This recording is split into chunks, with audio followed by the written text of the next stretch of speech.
জাতীয় নির্বাচন সামনে রেখে নির্বাচনী প্রচার প্রচারণায় 7 দিনের কর্মশালা আয়োজন করেছে বিএনপি। রাজধানীর ফার্মগেটের কেআইবি অডিটোরিয়ামে কর্মশালার দ্বিতীয় দিন সোমবার অংশ নেয় ছাত্রদল নেতাকর্মীরা। বিএনপির দেশ গড়ার পরিকল্পনা শীর্ষক এ কর্মসূচিতে কিভাবে জনগণের কাছে ভোট চাইতে হবে তার দিক নির্দেশনা দেন দলের স্থায়ী কমিটির সদস্য সালাউদ্দিন আহমদ। এই মা বোনদেরকে 3টা কথা বলবেন: আপনার সামাজিক নিরাপত্তা, আপনার ক্ষমতায়ন এবং আপনার উন্নয়ন, আপনার পরিবারের উন্নয়ন। তার মূল চাবিকাঠি হচ্ছে এই ফ্যামিলি কার্ড।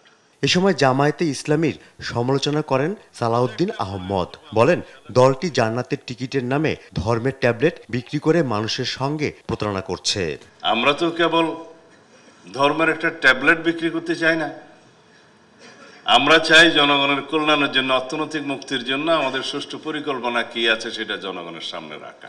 যারা বিনা কষ্টে জান্নাতে যেতে চাচ্ছেন, সেটার বাস স্টেশন কোথায় একটু আগে জেনে নেবেন। জনগণ এগুলো বোঝে। আমরা যা করছি তা হচ্ছে planning. Planning is half of the job. If you don't plan, you are planning to fail.